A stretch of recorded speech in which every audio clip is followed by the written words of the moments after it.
नमस्कार। इस वक्त के बुलेटिन में आप सभी का बहुत स्वागत है। आपके साथ मैं हूं नीतू गौरकिला। फटाफट नजर डालेंगे आज की कुछ खास खबरों पर।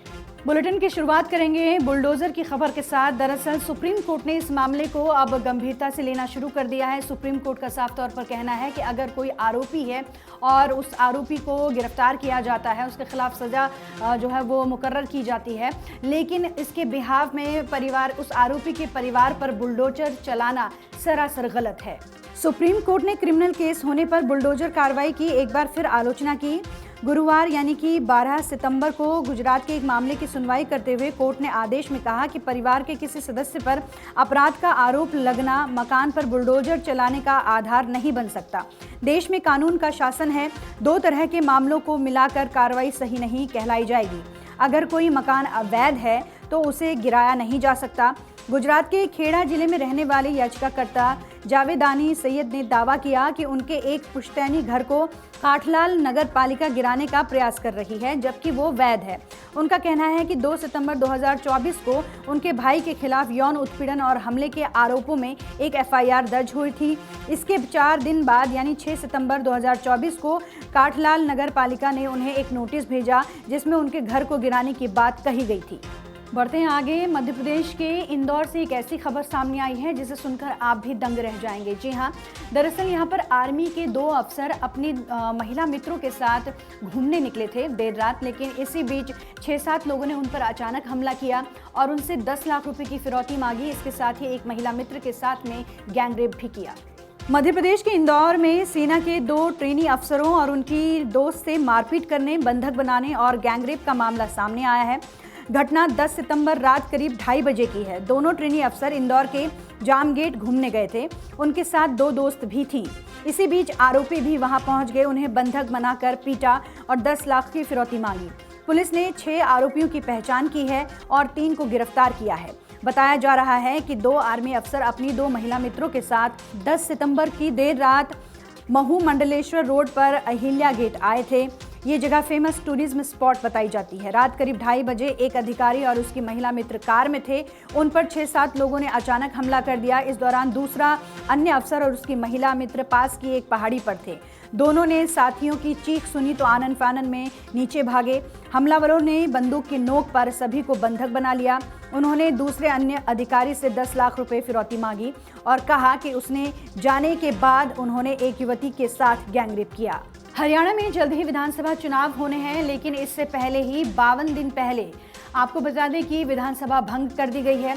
आपको ये भी बता दें कि ऐसा पहली बार हुआ है जब विधानसभा को ठीक इलेक्शन से पहले भंग कर दिया गया। हरियाणा के राज्यपाल बंडारू दत्तात्रेय ने 52 दिन पहले प्रदेश विधानसभा भंग कर दी। राज्य की बीजेपी सरकार ने विधानसभा भंग करने की सिफारिश की थी। नियम के मुताबिक विधानसभा के 2 सेशन में 6 महीने से ज़्यादा का गैप नहीं हो सकता, लेकिन हरियाणा विधानसभा के पिछले सेशन को 12 सितंबर को 6 महीने पूरे हो रहे थे।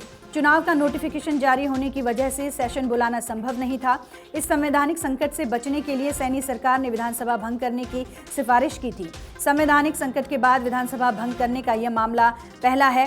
दरअसल 1947 में देश आज़ाद होने के बाद कभी किसी राज्य में ऐसी नौबत नहीं आई। यहाँ तक कि कोरोना काल में भी हरियाणा में ऐसे ही संकट को टालने के लिए 1 दिन का सेशन बुलाया गया था। इससे पहले भी हरियाणा विधानसभा 3 बार समय से पहले भंग की गई है, लेकिन उन तीनों ही मामलों में समय से पहले चुनाव करवाने के लिए ऐसा किया गया था। कोलकाता के आरजीकर मेडिकल कॉलेज में एक ट्रेनी डॉक्टर के साथ में रेप किया गया, उसके बाद उसकी हत्या कर दी गई। इसके बाद से ही जो अन्य डॉक्टर्स हैं वो हड़ताल पर बैठे हुए हैं। प्रदर्शन उनकी तरफ से किया जा रहा है और ये प्रदर्शन पिछले लंबे समय से चल रहा है। इस पूरे मामले को लेकर ममता बनर्जी का बयान सामने आया। ममता बनर्जी ने कहा कि मैं प्रदर्शनकारी डॉक्टरों से बातचीत करने के लिए तैयार हूं, लेकिन उनकी कुछ शर्तें हैं। लेकिन वो 2-3 घंटे उन्होंने इन डॉक्टर्स का वेट किया, लेकिन वो बातचीत के लिए नहीं आए। इसके साथ ही उन्होंने ये भी कहा है कि अगर वो चाहते हैं कि मैं अपने पद से इस्तीफा दे दूँ तो फिर मैं अपने पद से इस्तीफा देने के लिए तैयार हूँ। बंगाल की मुख्यमंत्री ममता बनर्जी ने कहा कि मैं प्रदर्शनकारी डॉक्टरों का 2 घंटे इंतजार किया, लेकिन वो बातचीत के लिए तैयार नहीं हुए। मैं उन लोगों से माफ़ी मांगना चाहती हूं जिन्हें लगा था कि आज डॉक्टरों और सरकार के बीच बैठक होगी और इस आंदोलन का हल निकलेगा। लोगों की खुशी के लिए मैं इस्तीफा देने को तैयार हूं। मैं डॉक्टर्स के खिलाफ कोई एक्शन नहीं लूंगी। बड़े होने के नाते मैंने उन्हें माफ़ किया। दरअसल ममता ने धरना दे रहे जूनियर डॉक्टर्स को शाम 5 बजे मुलाकात के लिए बुलाया था। डॉक्टर्स राज्य सचिवालय नबन्ना पहुंचे, लेकिन उन्होंने ममता से बातचीत नहीं की। डॉक्टर्स मीटिंग का लाइव टेलीकास्ट कराने की शर्त पर अड़े रहे, लेकिन सरकार इसके लिए नहीं मानी। आरजीकर मेडिकल कॉलेज में रेप मर्डर केस को लेकर जूनियर डॉक्टर 34 दिन से प्रदर्शन कर रहे हैं। सितंबर का महीना चल रहा है, लेकिन सितंबर के महीने में दिसंबर जैसी ठंड का एहसास लोगों को अभी से होना शुरू हो गया है। वो इसलिए क्योंकि लगातार बारिश हो रही है। दिल्ली एनसीआर में झमाझम बारिश हुई और इसके साथ ही एक और जहां बारिश के साथ मौसम सुहाना हुआ, वहीं दूसरी ओर दिल्ली एनसीआर में जल भराव की समस्या से लोग परेशान हैं। दिल्ली एनसीआर में बारिश का सिलसिला जारी है। मानसून इस समय पूरे देश में एक्टिव है। दिल्ली, उत्तर प्रदेश सहित कई राज्यों में जोरदार बारिश हो रही है। दिल्ली एनसीआर में आज यानी कि सुबह से ही बारिश हो रही है, जिस वजह से सड़कों पर जलभराव है। इसके अलावा कई इलाकों में बिजली गुम है। मौसम विभाग के अनुसार आज भी दिल्ली एनसीआर में बारिश होने की संभावना है। उत्तर प्रदेश के कुछ हिस्सों, उत्तराखंड, राजस्थान, मध्य प्रदेश के कुछ जिलों में भारी बारिश के आसार हैं और इसके साथ ही दिल्ली एनसीआर में बारिश का दौर जारी है और ये भी कहा जा रहा है कि ये बारिश का दौर 18 सितंबर तक ऐसे ही चलता रहेगा। दिल्ली के कई इलाकों में आज भी बारिश की संभावना बताई गई है। यूपी के गाजियाबाद, नोएडा समेत कई जिलों में बारिश हो सकती है। बारिश की वजह से मौसम ठंडा बना रहेगा। तो ये थी वो अहम खबरें जिन पर नज़र हमारी बनी रहेगी और इन खबरों से जुड़ी हुई अपडेट भी हम आप तक पहुँचाते रहेंगे।